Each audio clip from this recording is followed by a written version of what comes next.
because if we're going to hook an infusion pump up to somebody, rather than giving somebody a bolus dose of a drug, I want to know how long it's going to take them to recover.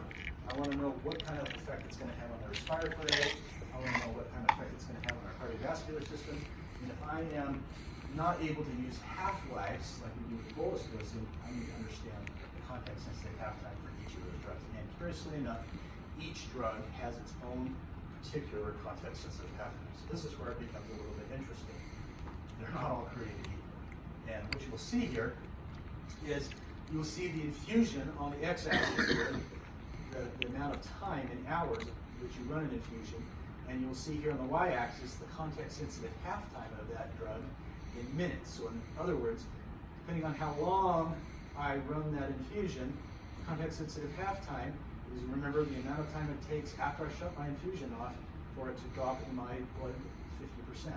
Okay, so this is in minutes. This is about an hour. It's about 2 hours. A little closer to 3 hours. We're going to go through all these drugs real quick because these are the ones that are mostly used. So propofol is the standby. This is what we use for infusion pumps most of the time. I do this on a daily basis for my patient. Yeah, I think you do this on a daily basis. So does Mark. Anybody else use propofol all the time? Okay, it's a great drug, and it is a safe drug if it's used properly by a person who has the right kind of license, of course. But what you can see is that the context-sensitive half-time for propofol at 1 hour is not that different than the context-sensitive half-time of propofol at a much longer time. Okay. Now there are a couple of reasons for this.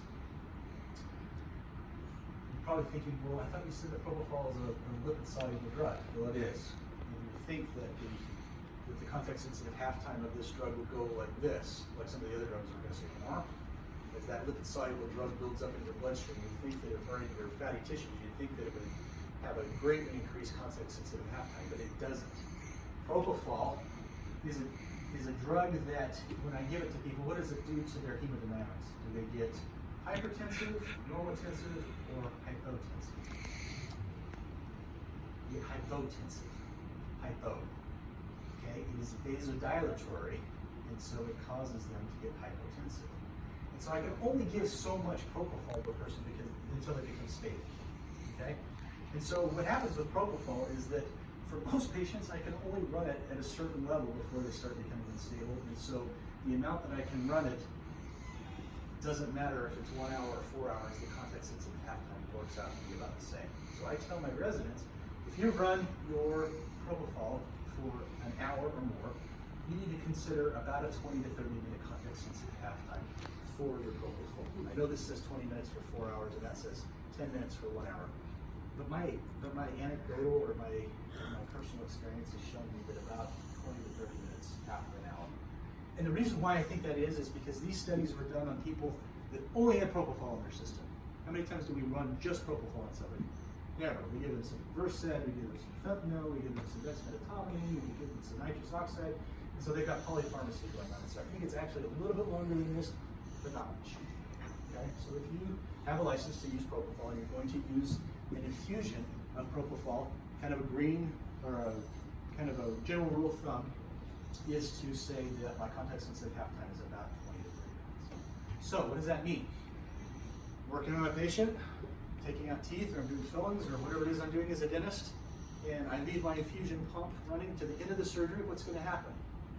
You're sitting there staring at a asleep patient for half an hour, right? What does that mean I have to do? It means I've got to turn it off about 30 minutes before the end of my procedure, because if I don't, the context-sensitive half-life is going to keep them asleep for a long period of time afterwards. And if I've got a busy practice, that's a serious problem. Or if I don't have a PACU to recover them in, I got to recover them in the chair, that's a serious problem, right? And so you have to time this just right. That's why if you work with an anesthesiologist, anesthesiologists are a pain in the butt. We're always asking the surgeon, how much longer do you have until this is done? It's not because we want to be done with the procedures, because we want to know when to turn off our agents so that they wake up on time. That's the reason that we're always asking, okay? All right, remifentanil, favorite drug. This is awesome. Notice that the context-sensitive half-time at 1 hour and the context-sensitive half-time at 4 hours is the same. Doesn't matter how long you give this drug to somebody, it will stay the same because it is extrahepatic metabolism. It is metabolized in my blood like plasma esterases, and it's just broken down as soon as it gets into my bloodstream. So this is a great drug. I can run this drug on somebody right up to the end of my procedure, turn it off, and they wake up 4 minutes later. And so a lot of times what we'll do is we'll combine remifentanil with propofol. We'll run them at a really high rate of propofol for the first part of the procedure, and we'll run them at a really high rate of remifentanil at the last part of the procedure. What happens is the propofol keeps them asleep for the first half, and then at the end, they're asleep with the remifentanil, we turn it off, boom, they wake up. This is also used a lot by neurosurgeons. Neurosurgeons will open up your skull and start poking stuff in your brain, and they want to know whether or not you are having certain sensations. And so what we'll do is we'll put people to sleep with a really high remifentanil infusion. They do their thing. Okay, now wake my patient up. Their brain's all sticking out. Like, okay, turn off the remifentanil. 4 minutes later, the patient can talk to you. Okay, now we need to poke them some more. So we put them back to sleep, and I need to talk to them again. 4 minutes later, I can talk again. So this drug is really great because it's context sensitive halftime, regardless of how long you're running it for, is about 4 minutes. It's amazing. By the way, when we talk about midazolam, I want me to tell you about a new drug. Sufentanil is a short-ish acting opioid that oftentimes is used in context-sensitive halftime, or in infusion pumps, excuse me, and its context-sensitive halftime at 1 hour and 4 hours is about half an hour. Alfentanil, it gets a little bit longer at 4 hours. You can see the profile here. The longer it goes out, the more it starts collecting in fatty tissues, and that context-sensitive halftime extends a little bit. Ketamine. Has anybody here used ketamine on their patients? Ketamine is a fabulous drug. The nice thing about ketamine is that if it's under an hour, its context-sensitive halftime is about 20 minutes. A little bit longer if it's for longer periods of time. This mixed with propofol, I'm going to show you a study in just a minute, is amazing. Ketamine mixed with propofol blitzes your patients. They're just like, oh, and they're super easy to wake up. And the nice thing about ketamine is it does not cause respiratory depression, unlike some of these other drugs that I'm showing you. Sufentanil, alfentanil, remifentanil, these opioid-based drugs are going to cause your patient to stop breathing. Ketamine actually increases the respiratory rate, which makes it really safe. Dexmedetomidine or Precedex, also about a 30-minute context-sensitive halftime at an hour. And this is great because most of the stuff that we do in dentistry with sedation or anesthesia lasts about an hour. The problem with dexmedetomidine is it's an alpha-2 agonist, okay? Which means that it prevents the release of norepinephrine from postsynaptic terminals, right? So does that mean that when I give somebody an alpha-2 agonist, or an alpha-2 agonist like dexmedetomidine, is their blood pressure and heart rate going to go up or down? It's going to go down. This is a wonderful drug, but it's extremely dangerous because if I give it in large doses or for long periods of time, I can get profound bradycardia and hypotension. So you have to be really careful with this drug. It's super cool, but it's really kind of a scary drug. And especially if you load these people with a loading dose with dexmedetomidine. Use this a lot? Okay, so you don't run infusion. Have you ever had?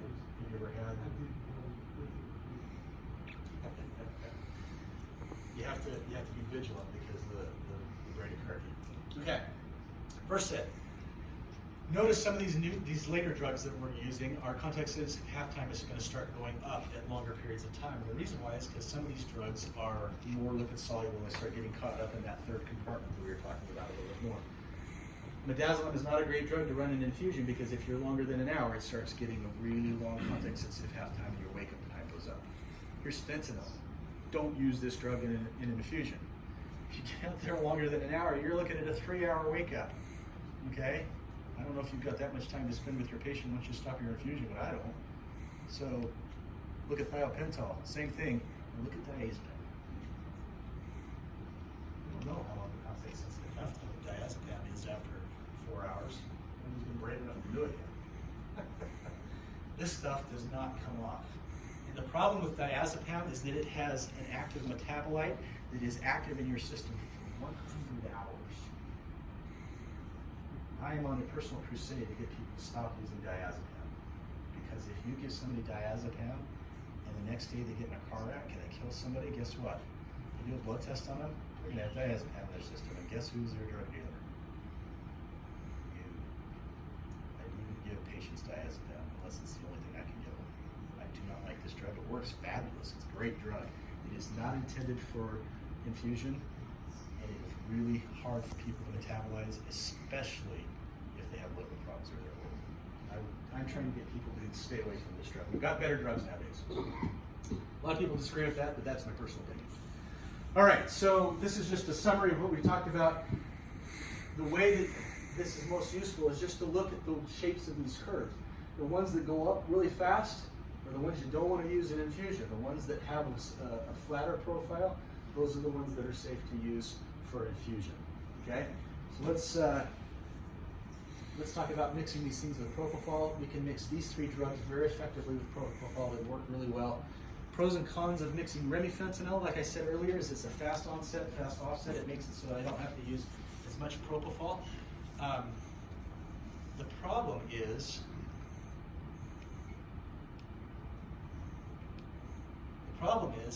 that remifentanil wears off too fast. Well, I said that was a good thing, right? Well, what happens if I take somebody's tooth out and I give them remifentanil and then 4 minutes later the remifentanil wears off? They're going to be in pain, okay? And so if I'm going to use this drug, I'm going to have to use something else in combination with it to cover pain, like fentanyl or morphine or pyridine if you're into that kind of thing. And so now I've added polypharmacy into the mix, and my context sensitive half-times change because now I've got more than one kind of drug in my system. So if you're going to use remifentanil in combination by itself or with propofol, just remember that you're not going to get any analgesia once you turn it over to infusion. Okay? This is an interesting study. If you look at time to spontaneous respirations with remifentanil by itself, you can see that the time to spontaneous respirations doesn't matter how much they gave. They wake up, they respond to verbal commands, and the time to extubation is virtually the same. It doesn't matter if they double or if they use a normal dose or if they double the dose. And that's once again because this is metabolized by what? By plasma esterases. Dexmedetomidine, the pros are that it, because it is an alpha-2 agonist, it is the kind of drug that most closely represents or mirrors natural sleep. So remember how Michael Jackson died? Propofol. Michael Jackson was a screwed up guy, and he was not getting good sleep because he was really screwed up. And so he decided that he needed good sleep, and so in order to get that sleep, he was going to hire a doctor to put him to sleep. So I hired a doctor to put him on a propofol infusion. Well, the propofol infusion is it doesn't mirror natural sleep, and so Michael Jackson would wake up from his propofol infusions and be just as nutty as ever because he hadn't gotten good rest. Okay. The other problem is that he entrusted it to a doctor that didn't know what he was doing. The doctor put him on an infusion, went out to take a phone call, came back, and Michael Jackson was dead. But anyway, I digress. Dexmedetomidine more closely resembles natural sleep. And so I can put people on dexmedetomidine, and they wake up, they feel more relaxed, more rested.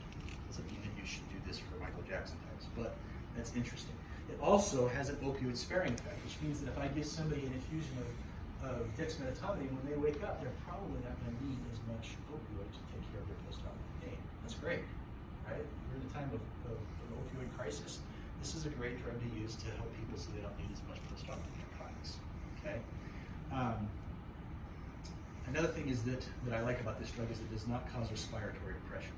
So if I run remifentanil at too high of a rate, it's going to cause me to stop breathing. That's one of the effects of mu2 agonism. This does not affect mu2 receptors, it affects alpha-2 receptors, and so I can run it at a high rate and it does not cause respiratory depression. It does cause, like I said, cardiovascular effects that you have to take into consideration. Okay? I've seen people get really, really great at cardio with dexmedetomidine.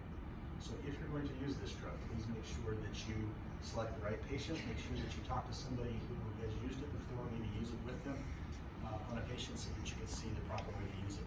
There is a chart that you can use to dose it in your infusion machine, and they don't make this anymore. This was sold to a company and they got rid of this chart. If you want this chart, I can text it to you, or you can just print it off your slides here. But this way this works is that this is the dose in micrograms per kilogram per hour. This is the patient's weight when I bring these two together, it shows me the dose that I'm going to give the patient in milliliters per hour, which is the way that the infusion pumps work for this particular drug. Okay. So look at this one, infusion of dexmedetomidine. When I look at airway obstruction for propofol, okay, 46% of the people in this study had obstruction with propofol. 27% of them had obstruction with Precedence, and I combined them. For some reason, I went way down. So the combining of these two drugs, you get the best of both worlds, and the airway obstruction and hypoxia goes way down. Bradycardia and hypotension went down as well, which is really nice. So,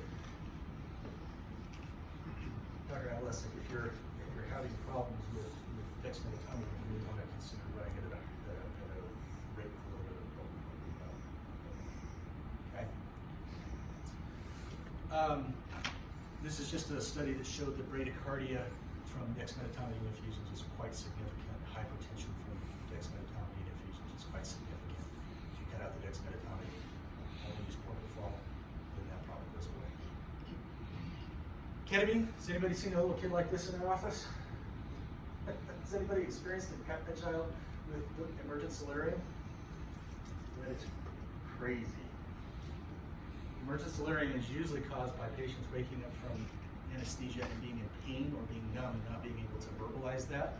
But it also comes from using certain drugs like anesthetic gases and ketamine. So one of the pros of ketamine is that it causes you to go to sleep, and it provides profound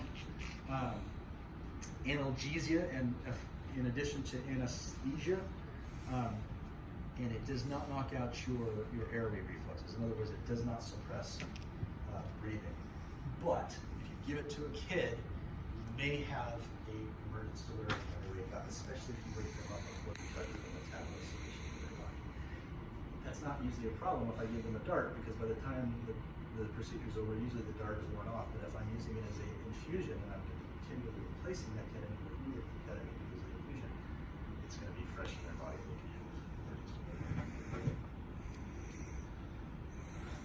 This is an interesting. There we go. This is an interesting procedure or a study that was done by Kramer and Gansberg. You guys know Steve Gansberg, who's co-authoring. This is out of Ohio State. This is remiprop versus ketoprop. So remipropofol and ketamine with propofol. The heart rate in remipropofol, as you would expect, didn't go up very much because remifentanil is what? It's a narcotic, right? Ketamine is a stimulant, so you would expect heart rate to go up in that. Respiratory rate in remiprop went down in this study. You would expect that because remifentanil is a narcotic. It knocks out your respiratory rate. Ketamine is a respiratory, it aids in respiratory drive, so that you didn't see any drop there. Emergence was longer with ketoprop, and recovery was longer with ketoprop. So interesting thoughts there with those kinds of infusions. All right, enough wonkiness for today, and we're actually just about right on time. So we talked a little bit about TIVA, what it is, why we use it in a dental or an office-based anesthesia. We talked about infusion pump safety. I hope that was impressed upon you. If you choose to use an infusion pump, they are dangerous, and they have to be taken care of and considered very carefully. We talked about this concept of compartments. We used our Dalkin experiment, and that helped us to understand what context-sensitive half-time is and how that's different than half-lives, and how we can use that to predict patients' emergence and wake up after having a TIVA case. And then we talked about some of these drugs and which ones are best suited. Does anybody have any questions about total intravenous anesthesia? Probably wondering why we didn't talk about diabetes. These are my references for TIVA, and it's a picture of the great